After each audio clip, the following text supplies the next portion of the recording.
알아두면 돈이 되는 이야기, 최신 금융 이슈와 투자에 대한 다양한 소식들을 전달드립니다. 파운드 머니 스택 지금 바로 시작하겠습니다. 연말이 오는 만큼 많은 분들이 연말 정산에 대한 관심도 늘어나는 것 같습니다. 특히 대부분 카드나 현금 영수증처럼 돈을 쓰는 소득공제를 주로 생각하실 텐데요. 근데 저축을 하면서도 세액공제를 받을 수 있는 금융상품이 있다고 합니다. 바로 연금저축과 IRP입니다. 이 두 상품은 은퇴 후 여유로운 생활을 위해 납입 시 세액공제 혜택을 받을 수 있는 장기저축 상품들입니다. 특히 노후 준비를 하는 동시에 세금까지 절약이 가능하기 때문에 재테크 수단으로도 매력적인 상품이죠. 그래서 오늘 머니스택에서는 많은 분들이 궁금해하시는 연금저축과 개인형 퇴직연금인 IRP의 종류와 차이, 그리고 가장 중요한 세액공제는 얼마나 되는지 정리해서 알려드리고자 합니다. 그럼 지금 바로 시작하겠습니다.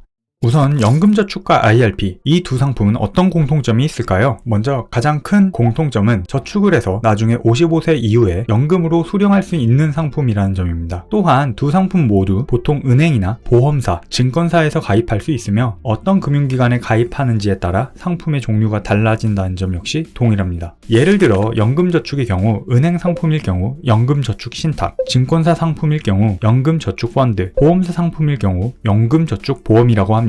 그리고 연금저축과 IRP는 모두 세액공제를 받을 수 있다는 점도 동일합니다. 그렇다면 세액공제는 얼마나 받을 수 있을까요? 작년 2022년까지는 연금저축이 400만원, IRP는 700만원 납입액까지 세액공제 대상이 됐습니다. 그러나 올해 2023년부터는 세법이 개정되면서 연금저축의 경우 600만원, IRP의 경우 단독 또는 연금저축과 합산해 900만원 납입액까지 세액공제를 받을 수 있게 됐습니다. 공제율은 총 급여액에 따라 차이가 있는데요. 총 급여 기준 5,500만원 이하의 근로소득자의 경우 지방소득세를 포함하여 16.5%의 세액공제율이 적용됩니다. 만일 총급여가 5,500만원을 초과한다면 세액공제율은 13.2%가 적용되어 공제를 받습니다. 따라서 연금저축의 최대 공제 한도인 600만원을 납입한다면 소득 구간에 따라 최대 79만원에서 99만원까지 환급을 받을 수 있습니다. 반대로 최대 공제 금액인 900만원을 IRP에 납입했을 때 총급여가 5,500만원 이하면 900만원의 16.5%인 148만 5천원을, 5,500만원 초과면 118만 8천원까지 세액공제를 받을 수 있습니다. 세액공제 측면에서는 IRP의 환급 규모가 더 큰 만큼 여윳돈이 있는 경우에 IRP에 900만원까지 납입하는 것도 방법입니다. 아니면 연금저축과 IRP를 조합해 최대 납입한도 900만원을 채우는 것 역시도 가능합니다. 게다가 매달 꾸준히 납부해서 공제 최대 금액인 600만원 혹은 900만원을 만들기 어렵다면 상품에 따라서는 올해가 지나기 전에 목돈으로 600 혹은 900만원을 한 번에 바로 넣어도 세액공제를 받을 수 있습니다.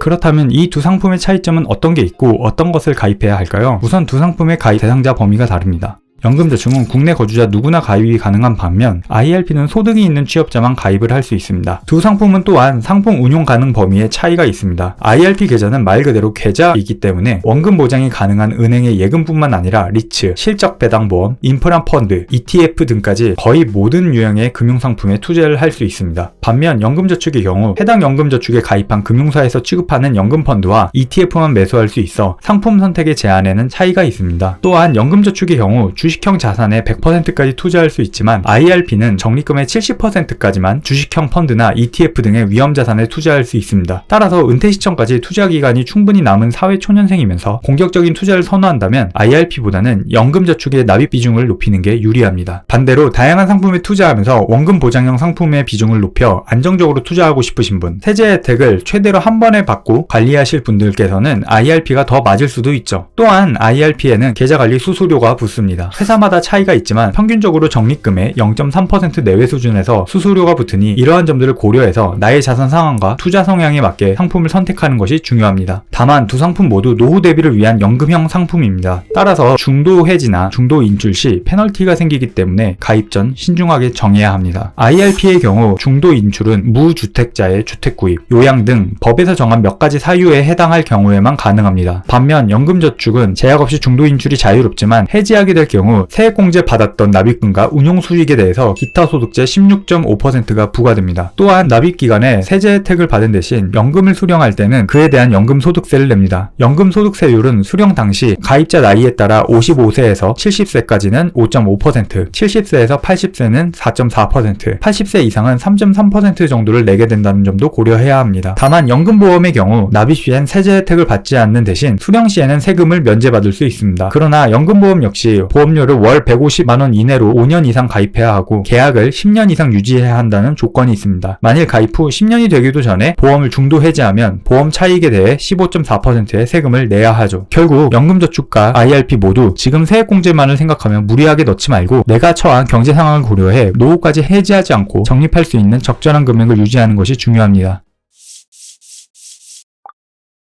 오늘 머니스택은 여기까지입니다. 다가오는 연말 한 해 마무리를 잘 준비하시며 세제 혜택을 꼼꼼히 잘 챙기시길 바라며 오늘 영상을 마치겠습니다. 영상이 좋았다면 구독과 좋아요 남겨주시고 다음 시간에도 알아두면 돈 되는 이야기로 또 찾아뵐 수 있도록 하겠습니다. 감사합니다.